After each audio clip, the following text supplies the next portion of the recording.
Alors, après avoir vu comment on pouvait stocker des données en mémoire, donc à savoir des entiers, des nombres réels, des caractères, on peut faire pareil avec des sons, avec des images, tout ça c'est codé sous une forme binaire, hein, donc une suite de 0 et de 1 à l'intérieur de notre composant. On va voir dans cette partie-là du cours comment fonctionne le système à microprocesseur pour accéder à ces données et pour les traiter. Donc dans cette partie, on verra l'architecture générale d'un système à microprocesseur et comment ça fonctionne, donc les principes généraux de fonctionnement. Alors ici, on traitera un microprocesseur, mais précisons qu'un microprocesseur ne peut pas fonctionner en étant isolé, ce qui justifie l'appellation de système à microprocesseur.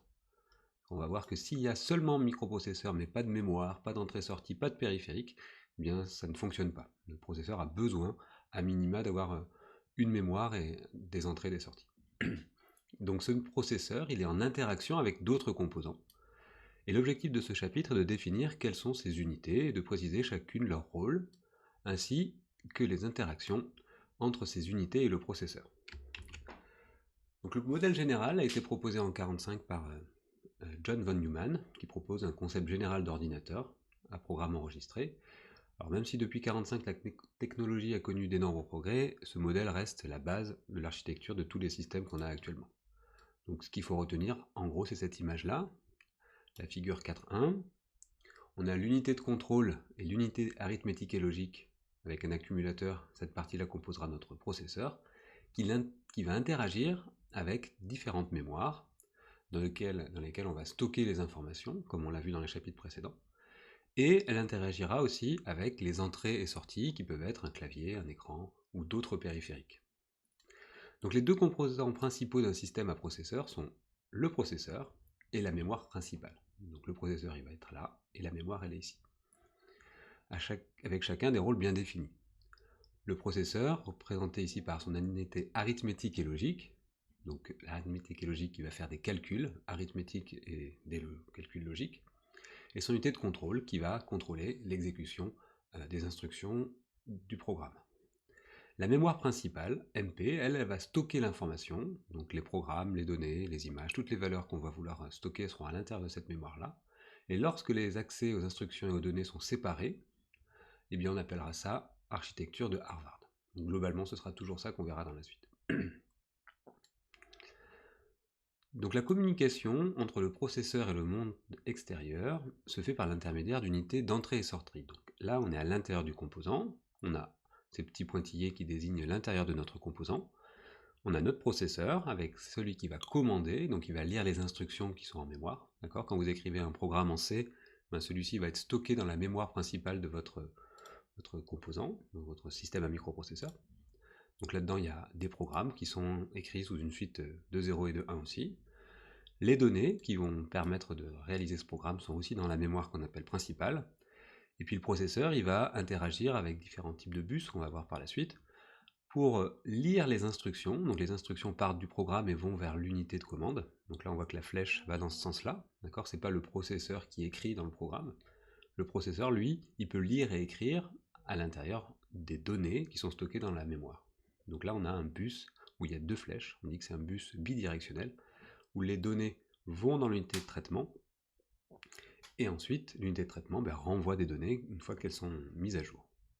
On a une unité spécifique à l'intérieur de notre système à microprocesseur, c'est l'unité d'entrée-sortie qui, elle, va permettre de gérer les périphériques, comme le clavier, ou les écrans, ou les LED, quand on fera les TP. Donc le processeur, il interagit aussi avec un bus dans deux directions, il va lire les informations qui viennent de l'unité d'entrée, et puis il va mettre à jour ces informations, et puis les renvoyer pour que celles-ci soient par exemple affichées à l'écran. On voit bien qu'une entrée, le clavier c'est une entrée, l'information arrive ici, cette information est ensuite traitée par l'unité de traitement, l'unité de commande va réaliser les opérations à faire, et puis on peut renvoyer soit cette information-là dans la mémoire de notre système, soit la renvoyer sur une sortie, par exemple un écran. Donc pour pouvoir faire toutes ces communications-là, là, toutes ces flèches, on a besoin de ce qu'on appelle des bus de communication. C'est ce qu'on va voir maintenant. Donc le bus de communication, comme les instructions composant le programme que doit exécuter le processeur se trouvent à l'extérieur de celui-ci, d'accord, on fait les opérations dans le processeur, mais on ne stocke pas d'informations dans le processeur, d'accord. Le processeur, lui, il ne contient pas de mémoire, d'accord. On a le processeur et à côté on a la mémoire, donc il va falloir communiquer entre le processeur et la mémoire. Le processeur doit donc communiquer avec cette mémoire. Donc pour communiquer, on a besoin d'un bus de communication, et on a différents types de bus. On va voir qu'on a essentiellement le bus d'adresse et le bus de données. Pour savoir à quel endroit de la mémoire regarder, le processeur utilise des adresses mémoire. Parce que la mémoire, on a vu qu'on avait une certaine taille de mémoire et que notre information allait être stockée à un endroit précis dans la mémoire. Quand vous faites un float A, ça va allouer une case mémoire à une certaine adresse pour stocker la valeur de notre réel A. Ensuite, cette valeur, comme on l'a déjà vu, ça peut être le codage I32C154 si c'est un réel qui va être dans une de ces cases mémoire à une adresse précise. Donc le bus d'adresse, lui, ces adresses-là, circulent sur un bus de communication appelé le bus d'adresse, et une adresse ne circule que du processeur vers la mémoire. D'accord, l'adresse du processeur vers l'emplacement mémoire que l'on recherche. C'est un bus qu'on dit unidirectionnel, qui va que dans un seul sens, du processeur vers la mémoire. Une fois qu'on a choisi l'adresse à laquelle on veut écrire, eh bien on va pouvoir stocker l'information dans cette case-là, à cette adresse précise-là, et pouvoir envoyer cette information du processeur vers cette case mémoire-là. On va utiliser ce qu'on appelle le bus de données. Donc les données, elles transitent sur un bus de communication qui s'appelle le bus de données, et une donnée peut aller du processeur vers la mémoire quand on va écrire quelque chose en mémoire, ou bien de la mémoire vers le processeur quand on va lire une information qui est stockée dans la mémoire. Donc à ce moment-là, on aura un bus qui sera bidirectionnel. Ça va à la fois du processeur dans la mémoire pour la stocker, et aussi de la mémoire vers le processeur pour la lire. Alors que l'adresse, c'est uniquement le processeur vers la mémoire. On va dire, j'écris à l'adresse tant. D'accord, l'adresse, c'est souvent noté en hexadécimal. On peut dire l'adresse FFFE, par exemple, pour la case mémoire qui se situe à cette adresse-là. Voilà, donc ça c'était les bus de communication qui permettaient de communiquer entre le processeur et la mémoire. On peut schématiser ça de la manière suivante. On a le processeur, on a nos différentes mémoires, on a le bus d'adresse qui nous dit je vais écrire à telle adresse en mémoire. Donc là c'est les traits noirs qui représentent ce bus d'adresse. D'accord, donc c'est ces traits qu'on voit ici. On a le bus de données qui dit à telle adresse où j'ai écrit, je vais lire l'information ou écrire l'information. Donc par exemple l'adresse 000, la première adresse, je peux vouloir écrire quelque chose, donc l'information va partir du processeur et va aller dans, par exemple, la RAM pour écrire une information. Donc la donnée va être la valeur que l'on veut écrire. À quel endroit on veut l'écrire, c'est le bus d'adresse qui va nous le dire. Et enfin, si je veux lire ou écrire, il faut un troisième bus, qui est le bus de contrôle, qui nous dit je vais lire ou je vais écrire dans cet emplacement mémoire. Donc c'est pour ça qu'on a besoin de ces trois bus-là. L'adresse pour savoir où on le fait, la donnée pour savoir quelle valeur on va stocker ou alors quelle valeur on va lire, et enfin le contrôle pour savoir est-ce qu'on va lire ou est-ce qu'on va écrire. Maintenant on va voir comment on fait pour pouvoir activer une de ces mémoires et pas toutes, parce que comme il y a un bus, il ne faut pas qu'il y ait de conflit, il ne faut pas qu'il y ait de l'information qui parte du processeur vers la mémoire et en même temps de l'information qui part de la mémoire vers le processeur par exemple. Il ne faut pas non plus que le processeur puisse écrire dans deux mémoires en même temps à différents endroits. Non, on veut qu'il n'y ait pas de conflit de bus, d'accord, qu'on n'ait pas des informations qui s'entrechoquent sur ces fils-là. Donc on a besoin d'un composant qui s'appelle le chip select. Donc là on va voir en TD, on va faire des exercices là-dessus. Le chip select, il permet, pour savoir à quelle partie de son espace adressable le processeur va communiquer, donc à savoir dans quelle case je vais écrire de l'information, il faut que, ici, à partir du microprocesseur, donc on notera souvent un MUP pour microprocesseur, et ici on a une première mémoire, bloc 1, une deuxième mémoire, bloc 2, et on a ce composant-là, qui est formé d'un triangle avec un rond et avec écrit CS1 pour chip select du bloc 1 et CS2 pour chip select du bloc 2, pardon. Et là on a le bus de données, qui va être un bus, donc on l'a dit, bidirectionnel, l'information part du processeur et va s'écrire dans la mémoire, ou bien elle part d'une mémoire et elle va être lue par le microprocesseur. Donc pour savoir avec quelle partie de son espace adressable le processeur communique, il faut effectuer ce qu'on appelle une cartographie de la mémoire. Donc ça c'est ce qu'on verra dans le chapitre suivant. Ça s'appellera le mapping mémoire. Pour savoir à quel emplacement mémoire se trouve ce bloc-là, à quel emplacement se trouve celui-là, etc. Pour savoir dans quelle plage d'adresse se trouve la RAM et la ROM, mais aussi les autres périphériques auxquels le processeur peut s'adresser. Parce que comme on a dit qu'il y avait des entrées-sorties par exemple, eh bien si on veut écrire à l'écran, il faut que l'information qui circule sur le bus de données, elle aille à l'adresse qui correspond à l'écran. D'accord? Donc c'est important d'avoir un bon adressage, une bonne cartographie de la mémoire. Donc tous les périphériques du système, mémoire, entrée-sortie, CAN, donc ça c'est convertisseur analogique numérique, on verra ça aussi en TP, sont raccordés physiquement au processeur via le bus de données. Donc là, quand on dit physiquement, il y a des fils qui partent du processeur à tous les composants sur lesquels l'information va transiter. Lorsque le processeur veut communiquer avec un périphérique en particulier, la donnée échangée doit l'être entre le processeur et le périphérique sélectionné. Si on veut écrire dans une bloc mémoire, on ne veut pas que ça sorte à l'écran, on ne veut pas que ça écrive dans une autre mémoire, donc on veut bien que l'information se fasse d'un bloc à l'autre. C'est à ce moment-là que le chip select aura son rôle. Si deux périphériques étaient amenés à envoyer en même temps sur le bus de données une donnée au processeur, il y aurait ce qu'on appelle un conflit de bus. Un conflit de bus, c'est quand, par exemple, cette bloc mémoire envoie de l'information et que celui-là aussi envoie de l'information. Donc là, on aura une information qui arrivera sur ce fil, pareil, une ici, et ici, il y aura un conflit. Le processeur, il ne saura pas lire l'information qui lui est envoyée, puisqu'on aura un conflit de bus. Alors pour éviter ces conflits, le processeur envoie un signal de contrôle pour dire je veux lire dans cette mémoire-là, et donc celle-là, il ne faut pas que je lise, celle-là, il ne faut pas qu'elle envoie d'informations, pour savoir à quel périphérique il souhaite s'adresser. Donc le chip select, il permet de sélectionner l'un ou l'autre des composants. On dit qu'il est actif niveau bas, donc quand on aura CS bar égale à 0, eh bien, ça veut dire que le composant sera actif, on verra ça tout à l'heure, pour indiquer à quel périphérique il souhaite s'adresser. Chaque périphérique doit avoir un port permettant de recevoir ce signal. Si le signal reçu par le périphérique est à 1, indiquant que le périphérique n'est pas sélectionné, le bus de données du périphérique doit être à haute impédance. C'est-à-dire que s'il n'est pas sélectionné, c'est comme si le fil était coupé. D'accord? Donc on dit qu'il est à haute impédance dans un état logique Z. Ça veut dire que le fil est coupé, il n'est pas relié à cette mémoire-là. C'est-à-dire que ce composant-là, en sortie, il se met à Z. On peut représenter comme ça. Le fil est coupé si ici, il n'est pas sélectionné. S'il est sélectionné, il peut renvoyer la valeur qui est en mémoire. Donc par ici, s'il y a un 1 et que ce composant est sélectionné, l'information transite ici. S'il y a un 0 et que celui-ci est sélectionné, le 0 sortira ici. Donc en sortie, on aura soit un 0, soit un 1, soit un état logique Z, c'est-à-dire qu'il n'y a pas d'information qui sorte. Il est à haute impédance. Le signal CS bar agit sur ce composant-là, donc qui permet de faire la sélection, et ce composant-là, comme il a 3 états de sortie, 0, 1 ou haute impédance, on appelle ça un buffer tri-state, 3 états. D'accord? Soit il envoie un 1 parce que dans cette case mémoire il y a un 1, soit il envoie un 0 parce que dans cette case mémoire il y a un 0 qu'il est sélectionné, soit il ne renvoie rien parce que ce composant-là n'est pas sélectionné.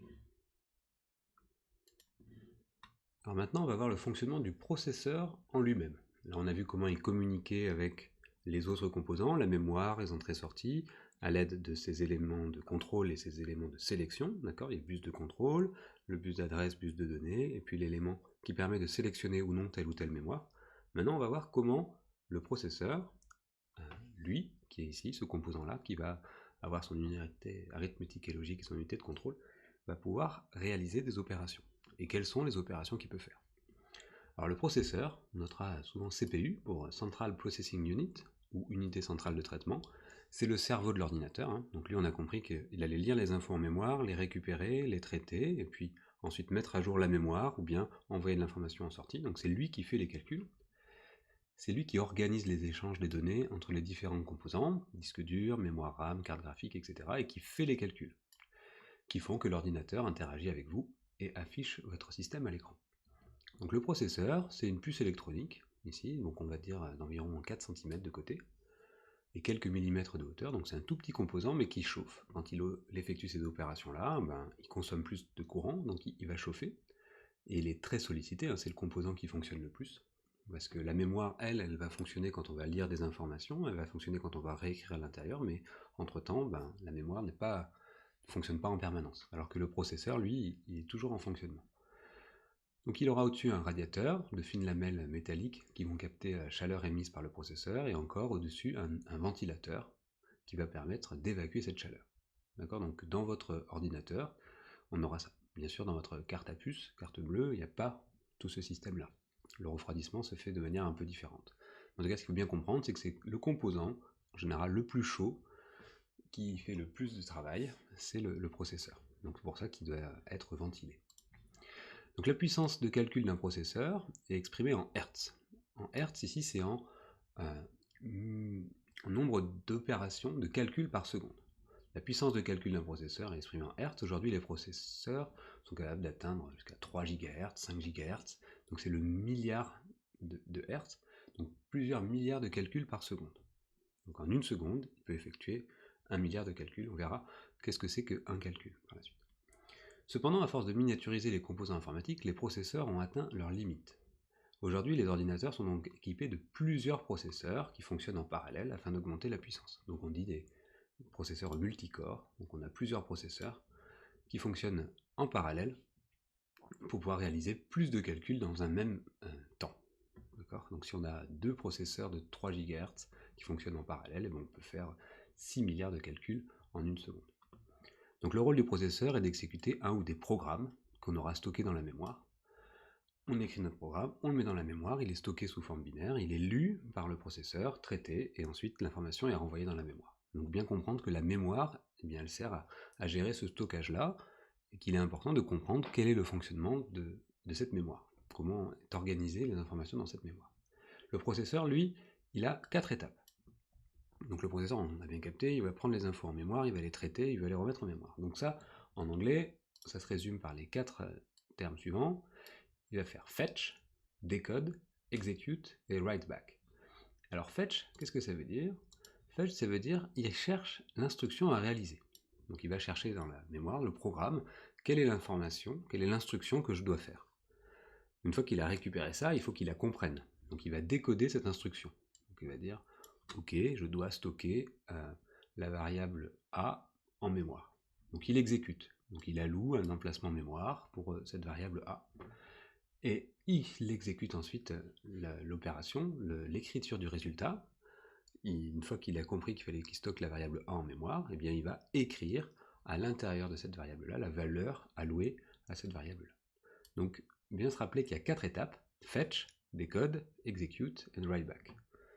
D'accord, c'est important, c'est probablement une question qui va tomber au QCM. Ensuite, on a les jeux d'instructions du processeur. Donc là, c'était les 4 étapes qu'il va exécuter, mais quand il va pouvoir réaliser ces instructions-là, il y a des instructions simples qu'il peut faire, comme allouer un emplacement mémoire, ça il peut le faire très facilement, mais si vous lui dites affiche-moi une image de montagne, il ne sait pas faire, il ne sait pas ce que ça veut dire afficher une image de montagne, lui il sait faire que des opérations qui sont simples, qui sont dans son jeu d'instructions, un XOR, un add, une allocation mémoire, des choses qui sont pas compliquées ou qui se réduisent à une seule instruction. Donc ce qui est important de comprendre pour le processeur, c'est quel est son jeu d'instructions, quelles sont les instructions qu'il effectue en un top d'horloge. Donc le programme qu'exécute un ordinateur n'est pas sur le disque dur, comme le pensent beaucoup de gens. Une copie du programme est effectivement souvent stockée sur un CD-ROM ou un disque dur, mais ce n'est pas avant d'avoir été copié en mémoire centrale, comme le serait n'importe quel autre ensemble de données que son exécutant peut commencer. D'accord? Souvent, même dans tous les cas, vous mettez votre CD dans votre ordinateur, on va copier la partie du programme qui nous sert dans la mémoire locale, et puis le processeur va lire avec cette mémoire-là. On ne va pas exécuter directement les informations sur le CD. Un programme qu'exécute un ordinateur est composé d'instructions simples. Donc quand je dis simple, on va voir ce que c'est qu'une instruction simple, sous forme de mots mémoire. Le langage utilisé pour coder les instructions, on appelle ça le langage machine, ou le langage assembleur, que vous verrez peut-être dans d'autres matières, mais qu'on verra aussi en TP ici. C'est le seul langage que comprend le processeur. Donc lui, il comprend que des instructions simples. On va voir par la suite. La taille des instructions varie beaucoup selon le type des processeurs. Parfois, toutes les instructions ont la même taille, égale à un ou plusieurs mots mémoire. Parfois, elles ont des tailles variables selon la complexité de l'instruction.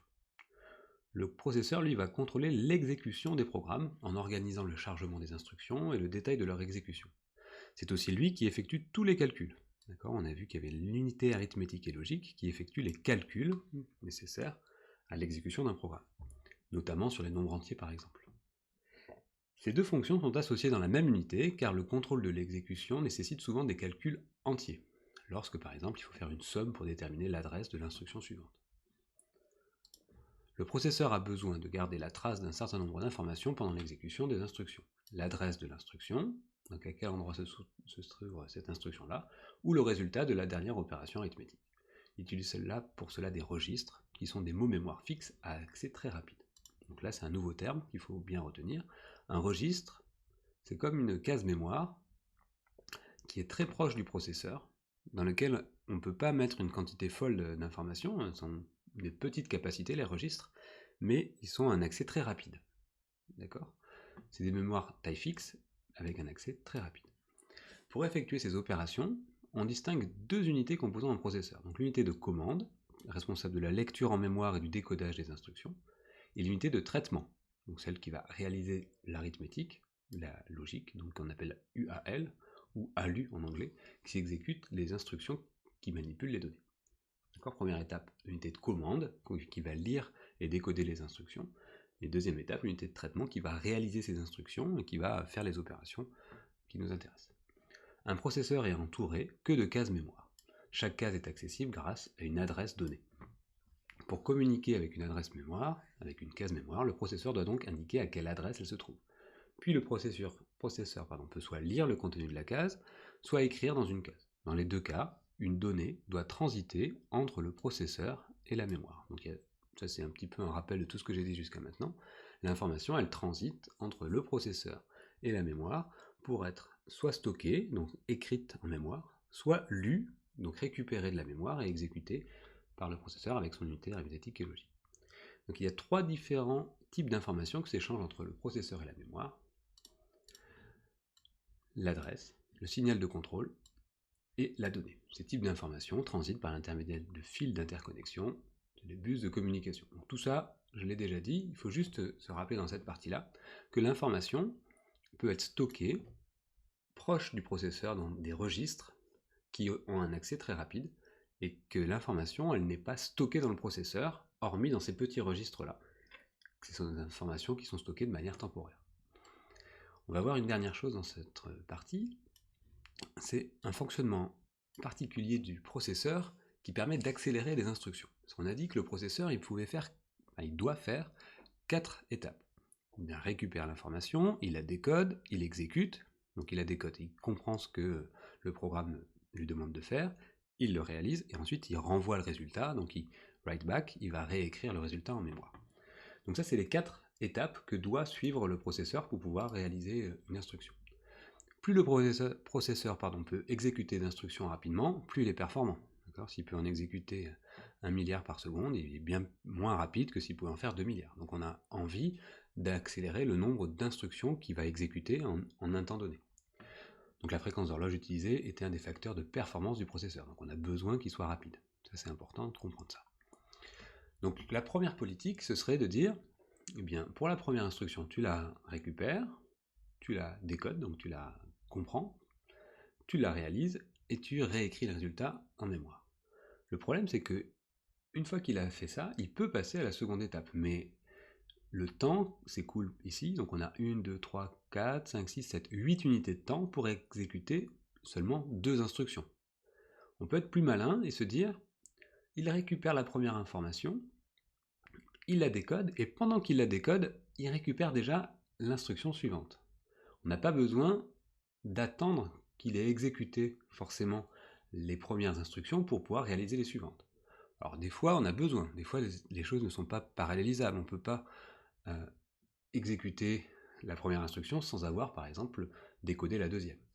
Mais souvent, on peut utiliser cette technique de pipeline, c'est-à-dire que on parallélise, on fait le fetch de la première, le décode et le fetch de la seconde, enfin le décode de la première et le fetch de la seconde, et ainsi de suite, pour pouvoir réaliser dans 8 unités de temps 5 instructions au lieu d'une. Cette seconde approche, qu'on appellera le pipeline, permet d'effectuer beaucoup plus d'instructions dans le même temps. Une instruction est découpée dans un pipeline en petits morceaux appelés étages du pipeline. Cette technique améliore le débit des instructions plutôt que le temps d'exécution de chaque instruction. Chaque instruction sera exécutée dans le même temps. Entre le moment où on fait le fetch de la première et le write back de la première, c'est le même temps qu'ici. Pareil, le temps qui est écoulé entre le fetch de la première et le write back de la deuxième et le write back de la deuxième, c'est le même temps qu'ici. Sauf que le débit des instructions est beaucoup plus rapide, même si le temps d'exécution est le même, puisqu'on attaque La deuxième, bien avant la première politique, dans le premier cas. Elle exploite le parallélisme entre instructions d'un flot séquentiel d'instructions. Elle présente l'avantage de pouvoir, contrairement à d'autres techniques d'accélération, être rendue invisible du programmeur. Donc là, le programmeur, il ne se rendra même pas compte que vous avez déjà attaqué le décodage de la deuxième instruction, alors que vous n'avez pas fini l'exécution de la première. On ne s'en rend pas compte de ça. C'est le processeur qui, lui, sait que la parallélisation est possible, on peut utiliser cette technique de pipeline. Attention, les instructions sont toujours exécutées séquentiellement, mais à un instant donné. Plusieurs instructions sont traitées en même temps. Donc séquentiellement, c'est bien l'une après l'autre, mais en décalé, beaucoup plus rapproché que dans cette première politique-là. On comprend bien que le pipeline n'est pas toujours possible. Si on a besoin d'avoir attendu le résultat de la première instruction pour pouvoir attaquer la deuxième, on ne peut pas faire ça. C'est pas toujours possible. En particulier lorsqu'il y a une dépendance entre deux instructions. Par exemple, lorsqu'une instruction doit attendre le résultat d'un long calcul, pour être exécutée, cela provoque des trous dans le pipeline. On ne peut pas attaquer l'exécution de la deuxième tant que le 1 n'est pas fini. Donc ça décalerait ici, par exemple. Ce I2, il se retrouverait que là. On devrait attendre que le résultat le whileback de I1 soit effectué pour pouvoir exécuter I2. On imagine bien que tout n'est pas parallélisable. Parfois, on a besoin d'attendre un premier résultat. Ce n'est pas le cas le plus grave lorsqu'il y a une interruption, logicielle et matérielle. Donc admettons qu'il y a une coupure d'alimentation. Il faut purger le pipeline, c'est-à-dire qu'il faut sauvegarder le contexte à l'endroit où on était. Par exemple là, s'il y a une coupure de courant, alors qu'on était à ce temps-là, au 4e unité de temps. Et bien là, il va falloir se rappeler que le exécute pour I2, et le décode pour I3, et le fetch pour I4, et le write-back pour I1. Il faut garder l'état, donc le contexte des instructions en cours d'exécution. Cette sauvegarde se fait en utilisant la pile et un pointeur de contexte pour suivre dans la pile. Donc ça aussi on le verra en TP. Quand on va faire une interruption, il faut qu'on se rappelle où est-ce qu'on en était des instructions précédentes pour ne pas recommencer à l'état originel à tout début. Donc ça c'était pour la deuxième partie. Et enfin, la dernière partie, c'est un petit exercice simple pour comprendre comment ça fonctionne ce pipeline. Donc on a un CPU qui exécute un programme composé de n instructions. Donc là il faut que vous preniez votre poly et vous allez remplir les trous. Donc il y a n instructions, donc I1 à IN. Chaque instruction nécessite en moyenne 8 cycles pour s'exécuter, donc 8 cycles d'horloge. De plus, chaque instruction fait en moyenne 3 accès à la mémoire. On comprend que quand on a un accès à la mémoire, on a une exécution qui doit se faire, peut-être qu'on doit lire 3 informations dans 3 cases mémoire différentes. Donc on a besoin ici de 3 accès mémoire en moyenne par instruction. Dans le cas où l'information est dans le cache, donc la mémoire cache, là c'est une mémoire qui est temporaire mais qui est d'accès rapide, il n'y a pas de temps d'attente. Par contre, aller chercher en mémoire, dans une autre case mémoire, en ROM, ça nécessite 6 cycles. On considère que le cache est inefficace et que toutes les données sont ramenées à la mémoire. D'accord ? Donc notre cache, il a des défauts, la mémoire elle est ancienne ou elle est saturée, on ne peut pas stocker d'informations dans ce cache. Et toutes les données sont ramenées donc du coup à la mémoire, RAM ou ROM, mais en tout cas pas dans le cache. Combien de cycles ce programme prendra-t-il pour s'exécuter? Alors, chaque instruction nécessite en moyenne 8 cycles pour s'exécuter, donc 8, plus 3 accès mémoire, donc 8 plus 3 accès mémoire, et un accès mémoire prend 6 cycles. Donc pour une instruction, pour une seule instruction, on a 8 plus 3 fois 6. 3 fois 6, 18 et 8, 26. Donc ça c'est pour une seule instruction, on a 26 cycles. Et si on a un programme qui a n instructions, on aura 26 n cycles nécessaires. Donc ça c'est s'il n'y a pas de cache. Si maintenant le cache a un taux de succès de 100%, alors ça veut dire que le coût de la lecture en mémoire, il est nul. On aura 8 fois n. On aura 8 pour n instruction, et on a n le nombre d'instructions. Donc tout simplement. Donc on voit que si l'information est bien stockée dans le cache, on aura beaucoup moins d'informations à lire. Bon. En pratique, notre cache, l'information qui est stockée dans la mémoire cache, ne réussit pas à chaque fois, puisque le cache peut être saturé par d'autres algos qui tournent. Donc en pratique, notre cache a un taux de réussite de 11%. Quel est le nombre de cycles nécessaires pour exécuter ce programme? Donc on a 11% qui seront à 8n, et les 89% restants, ils seront à 26 cycles. Donc 26n pour toutes les instructions. Donc ça fait 0,11 fois 8 plus 0,89 fois 26, soit un peu plus de 24,2 cycles en moyenne, soit environ 93% de l'exécution sans le cache. D'accord, 24,2 au lieu de 26, avec un taux de succès du cache de 11%. Tout ça, c'est pour vous dire quoi? C'est pour comprendre que il est important de savoir où on va stocker l'information. Si elle est stockée dans le cache, on voit bien que ça sera bien plus rapide, mais que le cache, c'est pas non plus la solution, on ne peut pas tout mettre dans le cache. On ne peut pas mettre l'intégralité des informations dans la mémoire cache, parce que la mémoire cache, elle est plus petite, elle est plus coûteuse, donc en général, elle est assez limitée, et donc il faut savoir quand est-ce qu'on va stocker des informations et lesquelles on va mettre dans ce cache-là. Donc ça aussi, on verra ça en TP. Dans cet exercice, nous allons considérer un processeur ayant un pipeline à 5 étages, chacun prenant un cycle. Une instruction entre dans le pipeline à l'instant i. À quel cycle aura-t-elle fini son exécution? Donc elle s'exécute à l'instant i, donc plus 0, plus 1, plus 2, plus 3, plus 4. Elle sera complètement terminée à i plus 5. D'accord? Puisqu'à i plus 4, comme il y a 5 étages dans le pipeline, elle sera au 5e étage. Donc à i plus 5, elle sera complètement terminée. Donc ça, c'est la gestion du pipeline à 5 étages. Si tu fais entrer une information à i, elle sera complètement terminée à i plus 5. On considère un programme de n instructions. Calculer le nombre de cycles nécessaires pour son exécution. Bien, on a n, c'est le nombre d'instructions. La profondeur du pipeline, c'est le nombre d'étages qu'on a dans notre pipeline. Et on sait que on peut attaquer la première exécution, le premier étage du pipeline de la deuxième instruction, au moment où on en est à deuxième étage de la première instruction. Donc on a besoin que de P-1 un cycle pour pouvoir accomplir les P étages du pipeline. Pardon. Donc ici P, c'est la profondeur du pipeline, c'est 5, donc 5 moins 1, 4. Le n plus 4, on peut peut-être mieux le comprendre en comprenant qu'on a n instructions. On commence avec la première. Dès qu'on est à la deuxième étape de la première, on attaque la deuxième. Donc là, on voit bien qu'on est à plus 1. Donc là, il y a 4 étages, donc on va devoir faire les 4 étages les uns après les autres. D'accord? Donc à la fin, on aura bien n plus 4 pour avoir réalisé n instructions. Quel est le CPI? Donc le cycle par instruction dans ce programme pour le processeur. Donc le cycle, nombre de cycles par instruction, donc ici on a n plus 4, cycles pour n instructions, sur n. n plus 4 sur n, eh bien ça tend vers 1 quand n tend vers l'infini. Donc le cycle par instruction, ce sera 1 quand n deviendra très grand. Quel serait le CPI sur un processeur n'ayant pas de pipeline?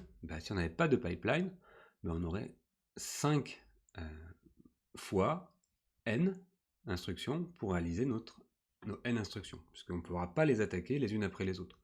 Ce n plus 4, il permet d'avoir ça, alors que 5 fois n, parce qu'on aurait n étages, on aurait les 5 étages n fois. D'accord? Donc en reprenant le schéma d'avant, qui est ici, vous devez bien comprendre cette histoire de gain. Quand on a un pipeline, on va tendre vers un coût de cycle par instruction qui est de 1, quand on va avoir un nombre d'instructions qui est grand, alors que si on n'a pas de pipeline, on va avoir un coût qui va correspondre au nombre d'étages de notre pipeline. Voilà, c'est terminé pour cette vidéo.